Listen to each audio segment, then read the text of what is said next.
ములంకాడ జీడిపప్పు కర్రీకి ములంకాళ్ళు, చిన్న ఉల్లిపాయ ఒకటి చాలు, ఇగో పచ్చిమిర్చి 4-5, టమాటా ఒక టమాటా చాలు. ములంకాడ జీడిపప్పు కర్రీకి మసాలా, జీడిపప్పు నానబెట్టుకున్నాను, చూపించు. ఇది వేస్తున్నాను నేను. దాల్చిన చెక్క చిన్నది, లవంగాలు 4, ఒక 5-6, వాలికి 2, జీలకర్ర చూపించి పైకెత్తు, జీలకర్ర కొంచెం, కోకోనట్ ఆయిల్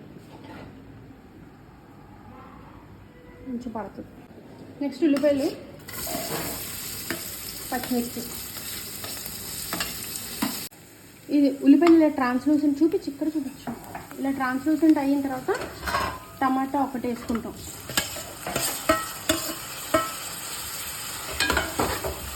దాంతోపాటే ములంకాళ్ళు కూడా వేసుకుంటాం. టమాటాలు ములంకాళ్ళు వేసిన వెంటనే మనం ఉప్పు కొంచెం వేసుకుంటాం. ఉప్పు వేసుకొని మూత పెట్టిడమే. ఇందులో చూపించు. దీని లెక్క ఏంటంటే టమాటా ఉడికిపోతే నెక్స్ట్ మసాలా వేసేయడమే, దాని లెక్క అలా అన్నమాట.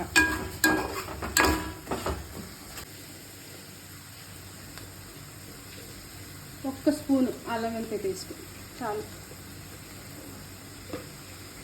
అల్లం వెల్లిపాయ ముద్ద వేగిన తర్వాత మనం ఇందాక చేసుకున్నాం కదా జీడిపప్పు, లవంగాలు, దాల్చిన చెక్క, అవన్నీ ఆ ముద్ద వేసేస్తున్నాం. 1/2 స్పూన్ కారం.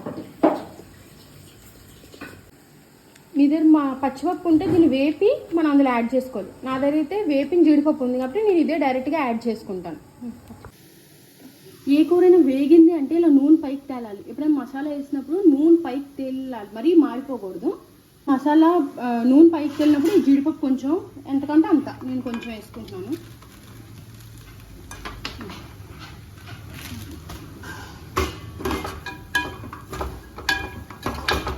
మసాలా ఉంది కదా, కొంచెం ఉండిపోయింది, అది కొంచెం నీళ్ళు వేసుకుంటున్నాను. ఇది కలుపుకొని అందులో వేసేసుకోవడం. దగ్గర చూపించు. చూడండి, ఇక్కడ బాగా వేగిపోయింది కదా, ఈ టైంలో మనం వాటర్ వేసుకోవాలన్నమాట. కలుపుకొని మూత పెట్టేయడమే. చూపించా.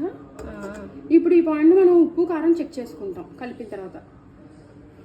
నాకు ఇది ఉప్పు తక్కువ ఉంది, నేను కొంచెం వేసుకుంటున్నాను ఈ మాత్రం. మూత పెట్టేయడం.